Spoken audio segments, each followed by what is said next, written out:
আজকের জুমার আলোচনা নারীর ফিতনা, এক ভয়ানক ফিতনা।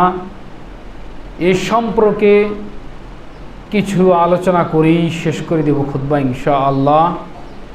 আল্লাহ সুবহানাহু ওয়া তাআলা যেন সেই তৌফিক দান করে আমাকে এবং সবাইকে শোনার এবং মানার যেন আল্লাহ তৌফিক দান করেন। সকলে বলি আল্লাহুম্মা আমিন।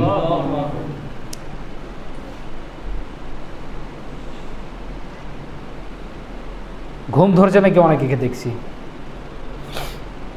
ঘুমান না, ঘুম তো পারবে না। আল্লাহ রাব্বুল আলামিন এর আয়াত পড়েছি দুটি স্থান থেকে কোরআনুল কারীমের। সূরা নিসা ৭৬ নম্বর আয়াত শেষের দিকে, আর সূরা ইউসুফ আয়াত নং ২৮। এই দুইটি আয়াত থেকে আলোচনা করার চেষ্টা করব। নারীর ফিতনা কি, কত ভয়ানক, আমরা এখানে ডুবে আছি কিনা অনুধাবন করব। আর সেই যুগের নারীরা প্রদর্শনী দিয়ে বের হতো, সেই প্রেক্ষাপটে আল্লাহ সুবহানাহু ওয়া তাআলা সূরা আহজাবে আয়াত নাজিল করে এটা বন্ধ করে দিলেন মুমিন নারীদের জন্য। যাই হোক, তারা জাহেলি নারী হলেও বাইরে প্রদর্শন করলেও তাদের দাবিটা মূলত এখনকার এই চরিত্রহীন নারীর মতো ছিল বলে আমার মনে হচ্ছে না। এরকম কোনো কিছু পাওয়া যায় না। তারা প্রদর্শনী দিয়ে বেরিয়েছে, এটাই ঠিক। আল্লাহ বলছেন ওয়াকারনা ফি বুয়ুতিকুন্না ওয়ালা তাবারাসনা তাবারুজাল জাহিলিয়াতিল উলা। তোমরা জাহিলি যুগের নারীদের মতো নিজেদেরকে প্রদর্শন দিয়ে বেরিয়েও না বাড়ির বাহিরে। তাহলে তারা নিজেকে সাজগুজু করে বাহিরে তারা বের হতো, এটা অত্র আয়াতে প্রমাণ হয়। আর অন্য কোনো কথা আল্লাহ সেরকম কথা বলেননি। তাদের একটাই স্বভাব, তারা বেহাপনা হয়ে বের হতো। কিন্তু বর্তমান যুগের নারীরা কি চাচ্ছে আমরা সময় সাপেক্ষে আসবো ইনশাল্লাহ। নারী কত ভয়ানক। আল্লাহ রাব্বুল আলামিন বললেন সূরা নিসা ৭৬ নম্বর আয়াতের শেষে, ইন্না কাইদা শাইতান কানা দাঈফ বা দাঈফা। নিশ্চয়ই শয়তানের চক্রান্ত দুর্বল। শয়তানের চক্রান্ত কি? কে বললেন? আল্লাহ বললেন ইন্না কাইদা শাইতানি কানা দাঈফা। নিশ্চয়ই শয়তানের চক্রান্ত হচ্ছে দুর্বল। এ কথা আল্লাহ রাব্বুল আলামিন বললেন। তোমরা শয়তানের, এর আগে আল্লাহ বলছেন যারা ঈমান এনেছে শুনে রাখো, তোমরা আল্লাহর রাস্তায় আল্লাহর পথে লড়াই করো। এ কথা আল্লাহ বললেন। আর যারা কুফরি করেছে তারা শয়তানের পথে লড়াই করে। আর তোমরা লড়াই করবে শয়তানদের বন্ধুদের সাথে, শয়তানের বন্ধুদের সাথে তোমরা লড়াই করবে। এই কারণে ইন্না কাইদা শাইতানি কানা দাঈফা। নিশ্চয়ই শয়তানের চক্রান্ত বা শয়তানের জাল হচ্ছে দুর্বল। শয়তান আমরা জানি অনেক শক্তিশালী, তারপরও আল্লাহ দুর্বল বলে উল্লেখ করলেন। কেন? ঈমানের কাছে শয়তানি টিকবে না, এই কারণে। এটা সূরা নিসার ৭৬ নম্বর আয়াত পড়লাম, মনে রাখবেন। এখন সূরা ইউসুফের ২৮ নম্বর আয়াতে আল্লাহ কি বলছেন? ইন্না কাইদা কুন্না আযীম। নিশ্চয়ই মহিলাদের চক্রান্ত হচ্ছে আযীম, শক্তিশালী। মহিলাদের চক্রান্ত, মহিলাদের ফিতনা হচ্ছে সবচেয়ে বড় শক্তিশালী, কঠিন। তাহলে শয়তানের চাইতেও মহিলাদের চক্রান্ত বা শয়তানি বড়ই কঠিন। কে বললেন? আল্লাহ রাব্বুল আলামিন বললেন। কথাটা কেমন হয়ে গেল? আল্লাহ কি সব নারীকে বললেন? না, আল্লাহ সব নারীকে বললেন না। যারা বদ প্রকৃতির, যারা নষ্ট মহিলা, যারা বেহাপনা ছড়ায়, তাদের কথা আল্লাহ উল্লেখ করলেন। সব মহিলাকে আল্লাহ বলেননি, সব নারীকে আল্লাহ এই কথা বলেননি। কারণ এই নারী, এই জমিনের উপরে আল্লাহ নারী সৃষ্টি করে আল্লাহ স্বয়ং মা খাদিজা রাদিয়াল্লাহু তাআলা আনহুকে আল্লাহ স্বয়ং সালাম দিচ্ছেন, মা আয়েশা সিদ্দিকা রাদিয়াল্লাহু তাআলা আনহাকে জিবরাইল সালাম দিচ্ছেন, ফাতিমা রাদিয়াল্লাহু তাআলা আনহাকে জান্নাতের বড় দায়িত্বশীল বলে ঘোষণা করলেন। আসিয়ার জন্য আল্লাহ সুবহানাহু ওয়া তাআলা দুনিয়া থেকে জান্নাতের ঘরের সুসংবাদ দিলেন। তাহলে আল্লাহ কি সব নারীকেই বললেন যারা শয়তানের জাল? না। যখন দেখছেন ইউসুফ আলাইহিস সালামের মুনিবকে জুলেখার স্বামী, একই আয়াত, ওই আয়াতের প্রথম পাঠটা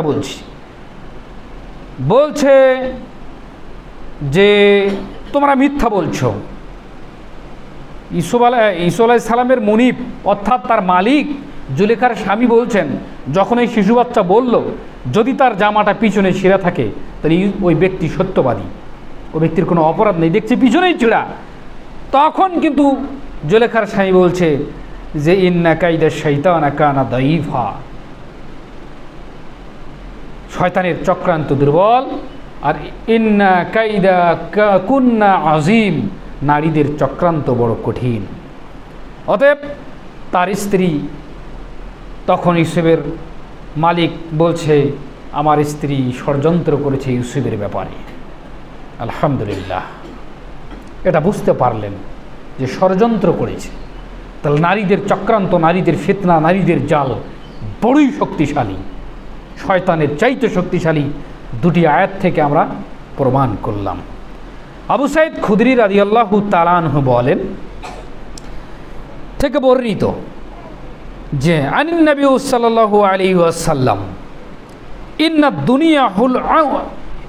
দুনিয়া হুলওয়াতুন খাদিরাতুন ওয়া ইন্নাল্লাহা মুস্তাখলিফুকুম ফিহা ফায়ানজুরু কাইফা তা'মালুন ফাত্তাকুদ দুনিয়া ওয়াত্তাকুন নিসাই ফাইন্না আউওয়ালা ফিতনাতি বনি ইসরাঈলা কানাত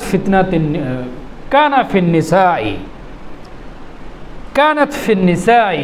একথা আল্লাহর নবী বলছেন কি, নিশ্চয়ই দুনিয়াটা সুমিষ্ট এবং সবুজ, নিশ্চয়ই আল্লাহ তোমাদেরকে তাদের উত্তরাধিকারী বানাবেন। এই দুনিয়া ভোগ করবে মানুষে, এর উত্তরাধিকারী আল্লাহ বানাবেন। অতঃপর তিনি দেখবেন তোমরা কেমন কাজ করো, কেমন আমল আখলাক বা কেমন কাজ করো দুনিয়াতে। একথা আল্লাহ রাসূল সাল্লাল্লাহু আলাইহি ওয়াসাল্লাম বলছেন, এই সুমিষ্ট এবং সবুজ দুনিয়াতে তোমরা কেমন কাজ করো এটা তোমাদের জন্যই তৈরি করা হয়েছে, কেমন কাজ করো। অতএব সাবধান, ফাত্তাকুদ দুনিয়া, তোমরা দুনিয়া থেকে বেঁচে থাকো, দুনিয়ার মোহে পড়ো না। কে বললেন? মুহাম্মদ সাল্লাল্লাহু আলাইহি ওয়াসাল্লাম বলছেন ফাত্তাকুদ দুনিয়া, তোমরা দুনিয়া থেকে বেঁচে থাকো। এরপর আল্লাহর নবী বলছেন ওয়াত্তাকুন নিসাই, তোমরা নারী থেকে বেঁচে থাকো। নারী বড় ভয়ানক জিনিস, এই কথা আল্লাহ রাসূল সাল্লাল্লাহু আলাইহি ওয়াসাল্লাম বলছেন, তোমরা নারী থেকে বেঁচে থাকো। নারীর খপ্পর খুব কাঠাম, ভয়ঙ্কর ব্যাপার, একথা আল্লাহর নবী বলছেন। কারণ বনি ইসরাইলের প্রথম যে ফিতনা সৃষ্টি হয়েছে তা শুরু হয়েছে নারীর প্রতি একেবারে নারীর প্রতি আসক্ত। এই কারণেই বনি ইসরাইলের প্রথম ফিতনা শুরু হয়েছে নারী বিষয় নিয়ে, নারীদের প্রতি অধিক আসক্তের কারণেই তারা নারীর ফিতনায় পড়ে গিয়েছে। এই কথা আল্লাহর নবী সাল্লাল্লাহু আলাইহি ওয়াসাল্লাম বলছেন। তাহলে এই যে আল্লাহ রাসূল সাল্লাল্লাহু আলাইহি ওয়াসাল্লাম বললেন ফাত্তাকুদ দুনিয়া ওয়াত্তাকুন নিসাই, তোমরা দুনিয়া এবং নারী থেকে বেঁচে থাকো। দুনিয়াতে নারী বসবাস করে, নারীরা দুনিয়াতে বসবাস করে, দুনিয়াতে নারী বসবাস করে, নারীরা দুনিয়াতে বসবাস করে, মানুষে বসবাস করে জমিনের উপরে দুনিয়াতে। অতএব তোমরা দুটি জিনিস থেকে সাবধান থাকো, দুটির ব্যাপারে তোমরা গাফেল হইও না, কারণ এরা বড় ভয়ঙ্কর জিনিস, এরা তোমাদেরকে ফিতনায় ফেলবে। অলরেডি ফিতনায় চলছে। নারী কত প্রকার, আল্লাহ রাব্বুল আলামিন বলছেন লা তাকরাবুজ জিনা তোমরা জেনার ধারের কাছেও যেও না, জেনা তো পরের কথা। জেনার ধারটা কি? জেনার ধারের কাজটা কি? দুই চোখের জেনা হচ্ছে চোখ দিয়ে দেখা, দুই কানের জেনা হচ্ছে কান দিয়ে শোনা, মুখের জেনা হচ্ছে জিহ্বা দিয়ে বলা, পায়ের জেনা হচ্ছে পা দিয়ে অগ্রগামী হওয়া, হাতের জেনা হচ্ছে হাত দিয়ে ধরা। এগুলোও জেনা। আর এই জেনার বাস্তবায়ন ঘটায় উভয়ের যৌন অঙ্গ যখন একত্রিত হয়। এই সমস্ত জেনা এই পর্যন্ত হয়েছে, তবু আল্লাহ ক্ষমা করে দিবেন। কেন? এই জেনা প্রকাশ পায়নি, এটা ভিতরে ভিতরে আল্লাহ ক্ষমা করে দিবেন। কিন্তু যখন এই যৌন অঙ্গে একত্রিত করে ফেললেন, তখন আপনি ইমানদার আর থাকলেন না, তখন আপনি বেঈমান হয়ে গেলেন। জেনাকার কখনো ইমানদার থাকে না, আর ইমানদার কখনো জেনাকার হয় না। এই কথা আল্লাহর নবী সাল্লাল্লাহু আলাইহি ওয়াসাল্লাম বলছেন। তাহলে দুনিয়া এবং নারী কি জিনিস? আল্লাহ যে বলছেন লা তাকরাবু জেনা, তোমরা জেনার ধারের কাছে যেও না। আর আজব এক দেশে আমরা বসবাস করছি, বহির্বিশ্বে তো আছে কিনা জানি না, আছে অবশ্যই। এমন এক দেশে আমরা বসবাস করছি, জেনাকে তারা শ্রমিক হিসাবে স্বীকৃতির জন্য মাঠে নেমেছে। কি বুঝলেন বলেন তো? এই যে 3% মহিলা যারা নষ্ট পতিতালয়ের মহিলা, এরা মাঠে নেমেছে সরকারের কাছে দাবি। নারী কমিশনার আর কোথায় কোথায় কি নারীবাদীরা রয়েছে, এরা তো নারীবাদী নয়, এরা কুকুরবাদী, পশুবাদী। এরা হচ্ছে পশুদের চেয়ে ভালো আছে, কারণ পশুর কাছে আর এক পশু নিয়ে গেলে তারপরে এরা মিলন করে। কিন্তু এদের এটাও লজ্জাবোধ নেই। এদের দাবি কি জানেন? যে পতিতা বৃদ্ধি বা পতিতা কর্ম বা যৌনাঙ্গ কর্ম, এগুলো আমরা লাইসেন্স চাচ্ছি। এগুলো আমাদের, যেমন আপনি অফিস আদালতে মানুষের বাড়িতে শ্রম দিয়ে খান, ঠিক অনুরূপভাবে জেনাটাকে ওরা এইভাবে লাইসেন্স করে নিবে, এটা এদের শ্রম। নাউজুবিল্লাহ মিন জালিক। কোথায় থাকেন? এদের জন্মটাও ওইরূপ। নাহলে এই দাবি তোলে কোন কথার ওপর? লজ্জা তো নেই, লজ্জা থাকে কোন কথার ওপর? লজ্জা থাকলেই না তাদের ইমান থাকতো। কত নোংরা প্রকৃতির নারী এরা। তাই এদের ব্যাপারে কি আল্লাহ বলেননি? এই কথা তো আল্লাহ বলছেন, এদের চক্রান্ত খুব কঠিন। এই কথাটা বলার আগে তো ইতস্তবোধ হওয়া উচিত ছিল। এই দাবি যদি সরকার মেনে নেয়, কথার কথা মেনে নিল, আপনি জানেন এটা মেনে নেওয়া মানে কি? হাই স্কুল থেকে কলেজ পর্যন্ত, কলেজ থেকে ভার্সিটি পর্যন্ত, এবং যতগুলো নারীদের কর্মসংস্থা রয়েছে, কেউ কোথাও চুপ থাকবে না। কারণ এটা একটা কি কর্মজীবন, এটা ব্যবসা, এটা লাইসেন্স রয়েছে। আমার স্কুল, ভার্সিটি, কলেজে আর কি আমরা এটা করব, টাকা ইনকাম করব। দেখেন আমরা কোন ফেতনার মধ্যে ঢুকে গিয়েছি। এটা নিয়ে চলছে, এটা নিয়ে আমরা তীব্র নিন্দা জানাচ্ছি এবং প্রতিবাদ করছি। এবং আহলে হাদিস আন্দোলন বাংলাদেশ আমরি জামাত এটা নিয়ে লেখালেখি এবং তীব্র নিন্দা জানিয়েছে, কথা বলেছে। অনেক ইসলামী দল এবং মুসলিম উম্মার অনেক ঐক্যবদ্ধ হয়ে এটা নিয়ে খুব আমরা আন্দোলন চালিয়েছি। আল্লাহ রাব্বুল আলামিন যেন এই শয়তান, এই নারী শয়তানদের চক্রান্তকে ধ্বংস করে দেয়। সকলে বলে আল্লাহুম্মা আমিন। আসলে এদের হিতাহিত জ্ঞান নেই। এরা পশু যদি হতো তবুও ভালো হতো, চাবুক মেরে তাদেরকে সোজা করা যেত। কিন্তু এরা পশুর চাইতো নিকৃষ্ট, বালহুম আদাল, তার চেয়েও নিকৃষ্ট, পশুর চেয়ে নিকৃষ্ট। এটা বাস্তব প্রমাণ। দেখেন নারী কত ভয়ানক। সেগুলার যদি আপনি মানে ফেসটা দেখেন, চেহারা কাটিং দেখেন, একেবারে বমি বের হয়ে আসবে। এরা কোন প্রকৃতির মানুষ? বনি ইসরায়েলের সবচেয়ে বড় ফিতনা ছিল নারী। সেই নারীর ফিতনায় আজকে আমরা আবারও পড়েছি। এটা যদি ঘরে ঘরে দুর্গ তৈরি না করে, এটার প্রতিবাদ না করেন, ভবিষ্যৎ অন্ধকার হয়ে যাবে। নিজের মেয়ে ছেলেকে আর আপনি আটকাতে পারবেন না। তখন বলবে রাষ্ট্রীয়ভাবে এটার লাইসেন্স রয়েছে। তখন দেখবেন যে বাড়িতেই জানা শুরু করে দিয়েছে আপনাদের ছেলে মেয়ে নেই। কারণ এটা তাদের ব্যবসা, তাদের চাকরি, তাদের কর্ম। এটা করার জন্য তারা উঠে পড়ে লেগেছে।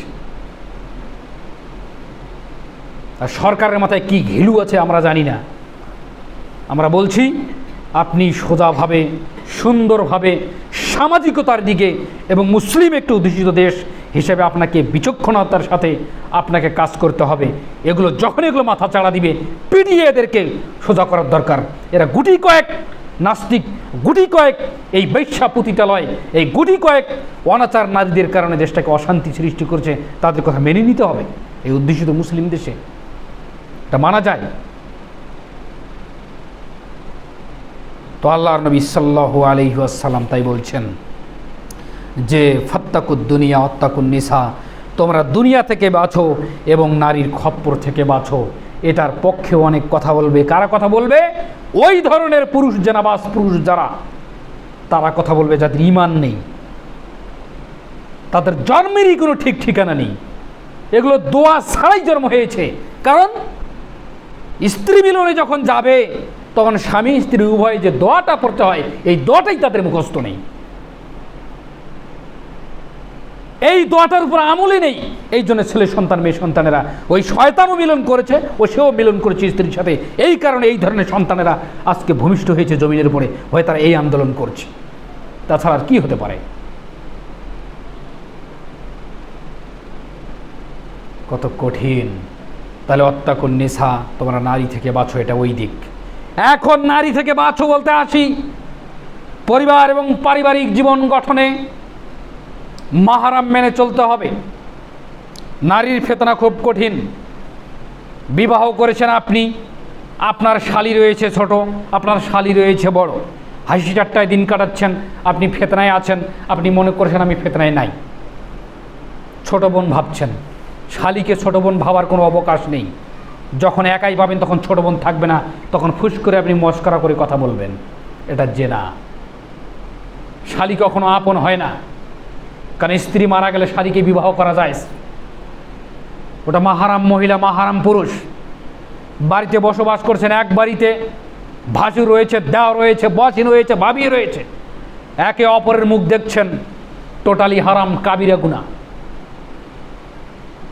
ফিতনায় পড়ে রয়েছি, হুঁশ নেই। বলছেন যুগের পর যুগ, রুচি হয় না যে বলবেন তো? চাচিকে দেখতে পারবেন না, মা খালাকে দেখতে পারবেন না। আরে পর্দা যদি ওরা না করে তাহলে অপরাধ নেই, আল্লাহ ওই কথা বললেন। কারা? বৃদ্ধ নারী যারা, যাদের অঙ্গ প্রত্যঙ্গ শরীরের অটন গঠন সমস্ত কিছু নষ্ট হয়ে গিয়েছে, তাদের নিজেরই কোনো হুঁশ জ্ঞান নেই, তারা যদি পর্দার ব্যাপারে না করে তাদের কোনো অপরাধ নেই। তো এক বাড়িতে যে আছেন, দেওর ভাসুর ভাবি সবাই মিলে আছেন, কেউ তো আপনারা পর্দার কোনো মূল্যায়ন করতেছেন না। জায়গা জমিনে আছেন, আছেন, থাকেন, তো পর্দায় থাকেন। চক্ষু কন্ট্রোল করেন পুরুষ, চক্ষু কন্ট্রোল করেন আপনি দেওর। আল্লাহ নবী কী বললেন? ভাবিদের জন্য দেবর হচ্ছে মৃত্যু সমতুল্য। তা এক বাড়িতে আছেন, দেবরও দেবর বলা হয়, ভাসুরদেরকেও ওই দেবরের কাতারে পড়ে। কথাটা মনে ভাবতে পারেন? নিজের ভাতিজি ছাড়া অন্য কারোর সঙ্গে কথা বলতে পারবেন না। আমার ভাইয়ের মেয়ে আমাকে মুখ দেখাতে পারে, আমি তাকে দেখতে পারি, ওটা আমার মেয়ে। আমার চাচাতো ভাইয়ের মেয়ে যখন হবে তখন ওটা আমার জন্য হারাম, তখন আমি তার সঙ্গে কথা বলতে পারবো না। কথা বলতে আড়ালে কথা বলতে হবে, তখন আমি তার সঙ্গে সাক্ষাতে 2 মিনিট কথা বলতে দাঁড়িয়ে বলতে পারবো না, তার ফেস টু ফেস, গুনাহ হবে। তাহলে আমরা নারীর ফিতনায় পড়ে আছি পারিবারিক জীবনে, সবই জানছেন। তবে আমাদের দিনাজপুরে এই দিকে খুব আমরা ঠিক হয়নি। তবে যখন টাঙ্গাইল পার হয়ে যাবেন, মানে সিরাজগঞ্জ টাঙ্গাইল পার হয়ে যাবেন বা সিরাজগঞ্জের এলাকাতে, নারীদের পোশাকটা পর্যন্ত ওরা ঘরের ভিতরে শুকায়। সুবহানাল্লাহ, কিছু কিছু এলাকা আছে মেয়েদের পোশাক, স্ত্রীর পোশাক খোলা জায়গায় খোলা ময়দানে শুকানো নিয়ম নয়। গাইরত বোঝেন, নিজের স্ত্রীর নাম অন্যের সামনে বলাটা ঠিক নয়। গাইরত বোঝেন, নিজের স্ত্রীর বিবরণ কোথাও দিতে পারবেন না। তাহলে হরহামেশাই আমরা ফিতনার উপরে পড়ে আছি। নারীদের ফিতনা বড় ভয়ানক ফিতনা, খুব কঠিন। প্রবাসে থাকে মানুষ, তার পরিবারে আপনি ঢুকতে পারবেন না, তার পরিবারে আপনি যেতে পারবেন না, আপনি অনুমতি নিতে হবে, তারপরে ঢুকতে হবে। ছোট বাচ্চা দিয়ে কাজকর্ম করে নিতে হবে, ঢুকতে পারবেন না। স্বামী নেই ওই বাড়িতে, আপনি ঢুকতে পারবেন না। তা বলছেন আপনি ইমানদার, আমি ইমানদার। ইমান 1 মিনিটে শেষ হয়ে যাবে, 1 মিনিটও লাগবে না, 10 সেকেন্ডে ইমান শেষ হয়ে যাবে। আপনি আমি কি ইউসুফ আলাইহিস সালামের চাইতে বড় ইমানদার? এটা দাবি করতে পারবেন? আল্লাহ প্রীত নবী, তার চেয়েও কি ইমানদার আমরা দাবি করতে পারবেন? পারবেন না। তাকে কোপাকাত করে ফেলেছে নারী, তো আপনাকে আমাকে কি ঠিক রাখবে? রাখবে না। অনুষ্ঠান করলে তো আরো বড় ফিতনা, সাজসজ্জার হিসাব নেই। কে যে কার মেয়ে, কে যে কার বোন, কে যে কার স্ত্রী চেনা বড় কঠিন। একাকার হয়ে গেছে মাঠ। লা হাওলা ওয়ালা কুওয়াতা ইল্লা বিল্লাহ। তাহলে এই সাইডে আমাদেরকে ঠিক করে ওই কুকুরগুলোর বিরুদ্ধে আমাদেরকে লড়তে হবে, এটা মনে রাখবেন। এক শয়তান বলছে মাথায় টিপ দিয়েছে, এটুকুই আমার পর্দা, শরীরের ওটুকু চামড়া ঢাকিয়েছে, ওইটাই পর্দা। এই নারী বিধি নাস্তিকরা। অতএব কোরআনুল কারীম যদি আপনি অধ্যয়ন করেন এবং এই আয়াতগুলো অনুধাবন করেন এবং যদি এগুলো ফলো না করেন, তাহলে অবশ্যই আমরা ফিতনার মাঝে পড়ে আমাদের ঈমান হারিয়ে ফেলব। আল্লাহ বলছেন যে অকর্না ফি বুয়ুতিকুন্না ওয়ালা তাবারাসনা তাবারুজাল জাহিলিয়াতিল উলা। হে মুসলিম নারী, তোমরা বাড়িতে বসবাস করো, পর্দার সাথে থাকো। বাড়ি থেকে যখন বের হবে তখন নিজেকে প্রদর্শনী দিয়ে বের করিও না।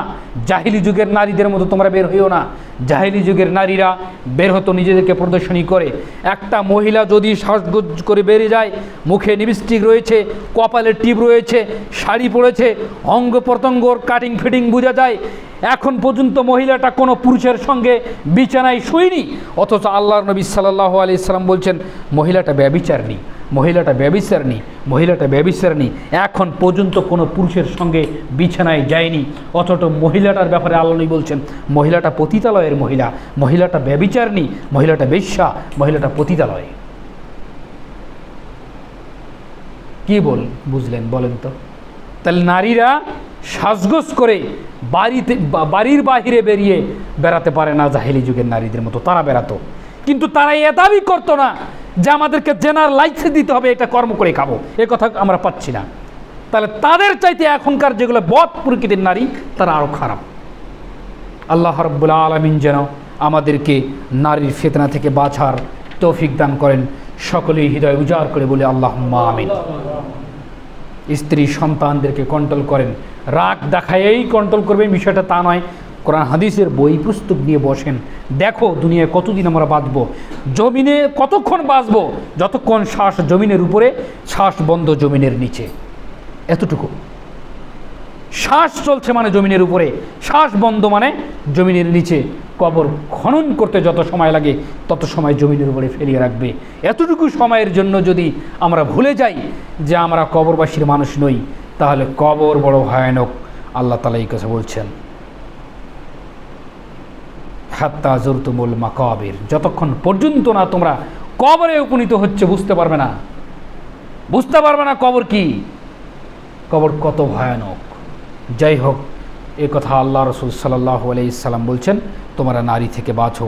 নারীর ফিতনা বড় এই ধরনের ফিতনা, যে ফিতনায় আমরা পড়েছি, এই ফিতনা যদি কথার কথা চালু হয়ে যায় তাহলে আর ঈমান টিকে রাখার মতো কোনো বুদ্ধি থাকবে না। ঈমান হাতে নিয়ে থাকা আর আগুনের আঙ্গার হাতে নিয়ে থাকা খুব কঠিন নয়। আগুনের আঙ্গার হাতে নিয়ে থাকা সম্ভব হবে কিয়ামতের প্রকালে, কিন্তু ঈমান নিয়ে থাকা খুব কঠিন হয়ে যাবে। এই পরিস্থিতিতে আমরা পড়ে গিয়েছি। দিন যত যাচ্ছে, সময় যত যাচ্ছে, ততই যেন অন্ধকার ঘনিয়ে আসতেছে। আমরা দেখতে পাচ্ছি একটার পর একটা ফিতনা প্রকাশ পাচ্ছে। বাজারঘাট ঘন ঘন হচ্ছে, মসজিদ ঘন ঘন হচ্ছে। আপনার ঈমান মুসল্লি নেই, ঈমান নেই, মসজিদ বাড়ছে, বাজার বাড়ছে, বড় ছোট বড়দের মানমন্দা সম্মান উঠিয়ে যাচ্ছে, নারীদের ব্যভিচার বেড়ে যাচ্ছে, ছেলে সন্তানদের নেশাদ্রব্য বেড়ে যাচ্ছে। কেউ কাউকে মানার ক্ষেত্রে কোনো তোয়াক্কা করছে না। খুব সময় ঘনিয়ে আসতেছে, অন্ধকার এত দ্রুত গতিতে সময় পার হবে এটা কল্পনা আমরা করিনি আজ থেকে 20 বছর পূর্বে। কত জটিলতার মধ্যে আমরা ঢুকে গিয়েছি। এটাকে যদি জটিলতা মনে করে আপনি মেনে না নেন, তাহলে আপনি ফিতনার সঙ্গে আলিঙ্গন করছেন। এক ক্ষমতা নিয়ে দ্বন্দ্ব চলছে। হুজাইফা বর্ণিত হাদিস, আল্লাহর নবী সাল্লাল্লাহু আলাইহি ওয়াসাল্লাম সে কথাই বলছেন, ক্ষমতা নিয়ে দ্বন্দ্ব চলবে। অথচ দেখ 1500 ব্যক্তি তখনকার আমলে মানুষের কথা বলতে গিয়ে বলছেন, আরে তখন তো তোমরা 1500, তারপর কি আমাদের দ্বন্দ্ব লাগবে? আল্লাহর নবী 1500তে তোমাদের দ্বন্দ্ব লেগেছে, লাগবে, ভবিষ্যৎ আরও খারাপ। খালি ক্ষমতা নিয়ে এই দ্বন্দ্ব চলছে, ঈমান কিন্তু নেই। এটা আমি বলিনি, রাসূল সাল্লাল্লাহু আলাইহি সাল্লাম বলছেন। এইটুক কথা বলে আমি শেষ করব। কথা আমরা রাসূল সাল্লাল্লাহু আলাইহি সাল্লামের কাছে ছিলাম, তখন তিনি বললেন, কয়েকজন মানুষ ইসলামের নাম নেয়, কিছু মানুষ ইসলামের নাম নেয়, তা আমাকে জানাও। কয়েকজন মানুষ ইসলামের নাম নেয় তা আমাকে জানাও। তখন আমরা বললাম 1500 মুসলিম। মানুষের কথা সত্ত্বেও আপনি তাদের ধ্বংস হয়ে যাওয়ার আশঙ্কা করেন? রাসূল সাল্লাল্লাহু আলাইহি সাল্লাম বলছেন, অতবার আমরা বললাম, হে আল্লাহর রাসূল, 1500 জন থাকা সত্ত্বেও কি তারা ধ্বংস হয়ে যাবে আশঙ্কা করেন? তিনি বললেন, তোমরা জানো না, হতে পারে ক্ষমতা নিয়ে দ্বন্দ্বের কারণে বিপদের সম্মুখীন তারা হবে। 1450 বছর 1500 বছর পূর্বে বলছে এই কথা। আজকে দ্বন্দ্ব নিয়ে দেখেন, সবাই নিজেকে মুসলিম দাবি করছে, একজন অমুক শহীদ, একজন অমুক নেতা, অমুক ইসলামী, সবাই বলছে আমরা, আমাদেরকে ক্ষমতা দাও, আমাদেরকে ক্ষমতা দাও। হাদিস আর কর্ম যেন মনে হয় হুবাহুব খালি মিলে যাচ্ছে। কেমন কথা, এত দ্রুত গতিতে আসলো কেন? 1500 ব্যক্তির দ্বন্দ্ব লেগে আল্লাহ নবী বলছেন, থাকা সত্ত্বেও আপনি আমাদের ধ্বংস হয়ে যাওয়ার আশঙ্কা করেন আল্লাহ নবী?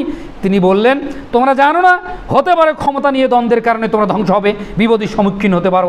হুজাইফা বললেন, পরে তো ক্ষমতা নিয়ে মুসলিমদের পারস্পরিক দ্বন্দ্বের সময় আমরাই দেখেছি। হুজাইফা তার জীবনে দেখেছে, আল্লাহ নবীর ইন্তেকালের পরে দেখেছে। তাহলে এখন দেখেন 1500তে এই দ্বন্দ্ব, তাহলে এখন দেখেন পরিস্থিতিটা কত। কোটি কোটি মুসলিম, আমার ক্ষমতা দাও, আমাকে ক্ষমতা দাও, ক্ষমতা নিয়েই মারামারি। জমিনের উপরে এত হত্যাকাণ্ড কিসের জন্য বলেন তো? যত হত্যাকাণ্ড হবে, সমস্ত হত্যাকাণ্ডের মূল একটাই, ক্ষমতার দ্বন্দ্ব। এ বলছে আমরা ক্ষমতায় যাব, এ বলছে আমরা ক্ষমতায় যাব। কাউকে অমুসলিম ফতোয়াও দিতে পারবেন না। সবাই মসজিদে এখানে আছেন, সমস্ত দলীয়করণের মসজিদ এখানে আছে, নামাজও পড়ছে, আর বাহিরে যা ক্ষমতা নিয়ে দ্বন্দ্ব। সে কথা আল্লাহ নবী সাল্লাল্লাহু আলাইহি সাল্লাম বলছেন, সহিহ মুসলিমের হাদিস 394 হাদিস। এটা ক্ষমতার ফিতনা চলছে, দ্বন্দ্বের ফিতনা, নারীদের ফিতনা চলছে, সব একত্রিত ঘনিয়ে এসছে। আল্লাহ রাব্বুল আলামিন যেন এই ধরনের ফিতনা থেকে আমাদেরকে রক্ষা করেন। সকলে আল্লাহুম্মা